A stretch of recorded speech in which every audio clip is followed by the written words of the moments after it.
Welcome to Jodhpur online classes. Jodhpur online classes YouTube channel पर आपका हार्दिक स्वागत है। और आज है 26 जनवरी।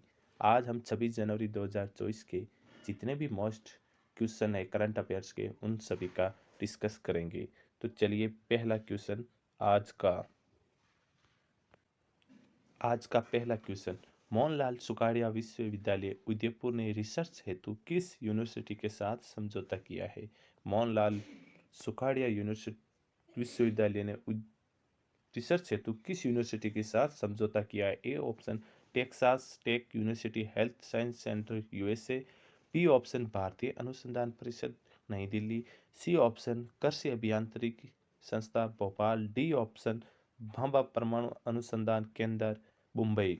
तो मोहनलाल सुखाड़िया विश्वविद्यालय उदयपुर ने रिसर्च हेतु किसके साथ समझौता किया है? A option is A right, Texas Tech University Health Science Center USA के साथ समझौता किया है। अब ये समझौता किसके लिए हुआ है? ये मोहनलाल सुखाड़िया यूनिवर्सिटी व टेक्सास यूनिवर्सिटी दोनों मिलकर रिसर्च करेंगे विज्ञान के ऊपर। अब यहाँ बात हुई है मोहनलाल सुखाड़िया यूनिवर्सिटी, तो इसके मुख्य बिंदु देखते हैं। मुख्य बिंदु, मोहनलाल सुखाड़िया विश्वविद्यालय, इसकी स्थापना 1962 में हुई थी। मोहनलाल सुखाड़िया विश्वविद्यालय की स्थापना कब हुई? 1962 में। इसके वर्तमान में वीसी कौन है? सुनीता मिश्रा। सुनीता मिश्रा वर्तमान में मोहनलाल सुखाड़िया विश्वविद्यालय की वीसी है। ये मोहनलाल सुखाड़िया यूनिवर्सिटी की पहली महिला वीसी है। मोहनलाल सुखाड़िया यूनिवर्सिटी की पहली महिला वीसी है, जो इस यूनिवर्सिटी के इतिहास में पहली बार कोई महिला वीसी बनी है। मतलब आज तक मोहनलाल सुखाड़िया विश्वविद्यालय के कोई भी वीसी महिला नहीं बनी थी। ये पहली महिला सुनीता मिश्रा है जो इस यूनिवर्सिटी की महिला वीसी बनी है। इसके दूसरा मुख्य बिंदु, इस यूनिवर्सिटी में राजस्थान की पहली ऐसी यूनिवर्सिटी है जहां पर संविधान पार्क बनाया गया है। राजस्थान की पहली यूनिवर्सिटी कौन सी है जहां संविधान पार्क बनाया गया है? मोहनलाल सुखाड़िया यूनिवर्सिटी। ये राजस्थान का पहला संविधान पार्क है। और प्रश्न पूछा जाए कि राजस्थान का पहला संविधान पार्क कहाँ स्थित है? मोहनलाल सुखाड़िया यूनिवर्सिटी में। इस यूनिवर्सिटी को योग विश्वविद्यालय का दर्जा भी प्राप्त है। किस यूनिवर्सिटी को योग विश्वविद्यालय का दर्जा प्राप्त है?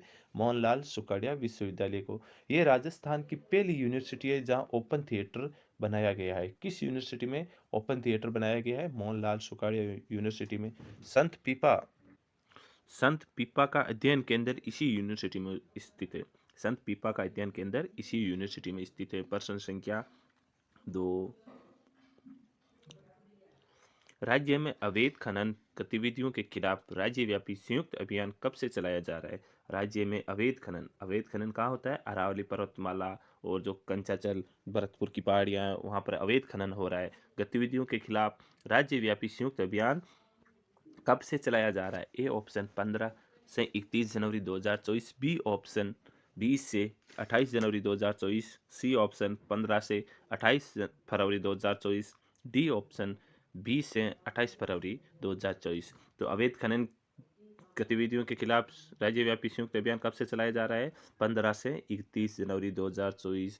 A option is A right. अब ये अभियान किसके द्वारा चलाया जा रहा है? ये अभियान एनजीटी के द्वारा चलाया जा रहा है। नेशनल ग्रीन ट्रिब्यूनल के द्वारा चलाया जा रहा है। प्रश्न संख्या 3, भारतीय प्रबंधन संस्थान उदयपुर के इंडिया डिजिटल कॉन्क्लेव का पहला ऑफलाइन संस्करण कहाँ आयोजित होगा? भारतीय प्रबंधन संस्था उदयपुर के इंडिया डिजिटल कॉन्क्लेव का पहला ऑफलाइन संस्करण कहाँ आयोजित होगा? Bangalore, B option Gujarat, C option Tamil Nadu, D option Pune. तो इसका राइट आंसर हो जाएगा ए ऑप्शन बेंगलोर में इसका पहला ऑफलाइन संस्करण आयोजित होगा। प्रश्न संख्या 4,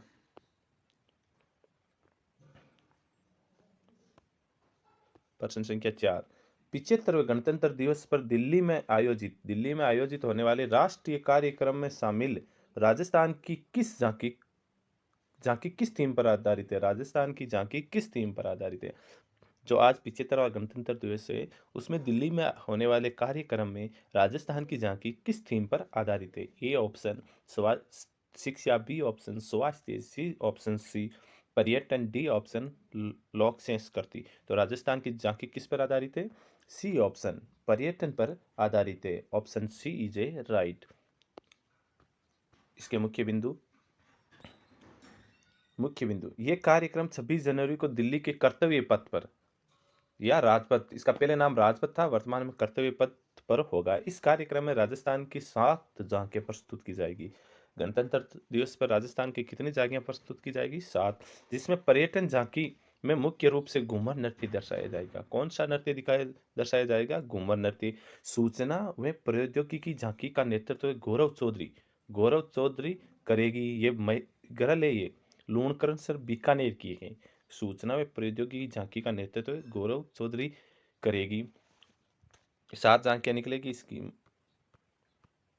प्रश्न संख्या 5। तमिलनाडु में आयोजित छठे खेलो इंडिया यूथ गेम्स में राज्य के अतेश चतुर्वेदी ने किस खेल में पदक जीता है? तमिलनाडु में आयोजित छठे खेलो इंडिया यूथ गेम में राज्य के अतेश चतुर्वेदी ने किस खेल में पदक जीता है? ए ऑप्शन कुश्ती, बी ऑप्शन तीरंदाजी, सी ऑप्शन घुड़सवार, डी ऑप्शन जूडो। तो अतेश चतुर्वेदी ने किस में पदक जीता है? D option is A right, judo में इन्होंने पदक जीता है। अब कौन सा पदक जीता है वो देखते हैं मुख्य बिंदु में। मुख्य बिंदु। अतेश चतुर्वेदी ने जूडो प्रतियोगिता के 75 किलोग्राम भार वर्ग में 75 किलो भार वर्ग में रजत पदक जीता है। कौन सा पदक जीता है? रजत पदक। किसमें? 75 किलो भार वर्ग में। इससे पहले भी मैंने बताया था कल की किस क्लास में, खेताराम सिंगा ने गोल्ड मेडल जीता है और विमला माजरा ने गोल्ड में सिल्वर। अब किस में जीता है? साइकिलिंग प्रतियोगिता में। खेताराम सिंगा ने गोल्ड मेडल और विमला माजरा ने गोल्ड में सिल्वर पदक जीते हैं साइकिलिंग प्रतियोगिता में। अब खेलो इंडिया यूथ गेम्स की बात हुई तो इसके मुख्य बिंदु देखते हैं। खेलो इंडिया यूथ गेम्स, इसकी शुरुआत 2018 में हुई थी। इसका वर्तमान में 6वां संस्करण चल रहा है। आयोजन कब होगा? 19 से 31 जनवरी के मध्य इसका आयोजन अभी चल रहा है। इसका शुभंकरण क्या है? वीर मंगाई, ये याद रखना, वीर मंगाई। इसमें इस वर्ष स्क्वैश खेल शामिल किया गया है। वर्ष 2024 में इसमें 26 खेलों का आयोजन होगा। इसमें पहले 25 ही खेलों का आयोजन होता था। इस वर्ष इसमें स्क्वैश खेल जोड़ने पर 26 खेलों का आयोजन होगा। प्रश्न संख्या 6। युद्ध अभ्यास साइक्लोन 2 में भारतीय सेना की तरफ से कौन सी रेजिमेंट भाग ले रही है? युद्ध अभ्यास साइक्लोन 2 में भारतीय सेना की तरफ से कौन सी रेजिमेंट भाग ले रही है? A option Rajput regiment, B option Rajputana rifle, C option Jat regiment, D option Konark corps parachute regiment 10 para. तो साइक्लोन 2 युद्ध अभ्यास में भारतीय सेना की तरफ से कौन सी रेजिमेंट भाग ले रही है? Option D is A right, Konark corps parachute regiment. अब D option is A right, ये रेजिमेंट इसमें भाग ले रही है। अब इसके देखते हैं मुख्य बिंदु।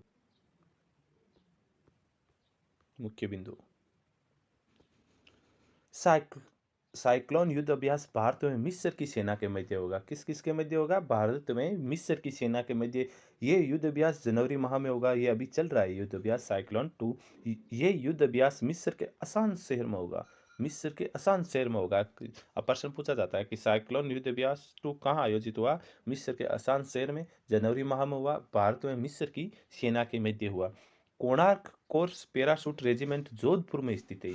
ये कोणार्क कोर्स पैराशूट रेजिमेंट कहाँ स्थित है? जोधपुर में। इसके 25 जवान, इस रेजिमेंट के 25 जवान भारतीय सेना की ओर से इस युद्ध अभ्यास में भाग लेंगे।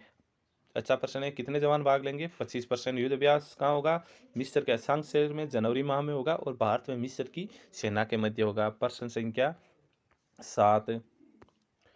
26 जनवरी 2024 को, मतलब आज के दिन, 3 दिवसीय वीएम कोर की शुरुआत कहाँ होगी? 26 जनवरी 2024 से 3 दिवसीय वीएम कोर की शुरुआत कहाँ से होगी? A option Jaipur, B option Ajmer, C option Rajsamand, D option Alwar. तो इसकी शुरुआत कहाँ से होगी? इसकी शुरुआत B option is A right, Jaipur. 3 दिवसीय वीएम की शुरुआत जयपुर से होगी। अब इसकी शुरुआत कौन करेगा? ये मुख्य बिंदु में देखते हैं।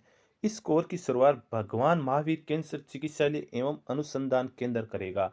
इस कोर की शुरुआत भगवान महावीर कैंसर चिकित्सालय में अनुसंधान केंद्र करेगा। इसका उद्देश्य क्या है? इस कोर का उद्देश्य है कैंसर के नवीनतम उपचार पद्धतियों पर चर्चा की जाएगी। कैंसर के जितने भी नवीनतम उपचार होंगे, इस 3 दिवसीय कोर के माध्यम से उन पर चर्चा की जाएगी। प्रश्न संख्या 8 और आज का अंतिम प्रश्न, सांबर महोत्सव का आयोजन कब होगा? सांबर महोत्सव का आयोजन कब होगा? ए ऑप्शन 26 से 28 जनवरी 2024, बी ऑप्शन 27 से 29 जनवरी 2024, सी ऑप्शन 1 फरवरी से 5 फरवरी 2024, डी ऑप्शन 26 जनवरी से 5 फरवरी 2024। तो सांबर महोत्सव का आयोजन कब होगा? 26 जनवरी से 28 जनवरी के मध्य। A option is A right.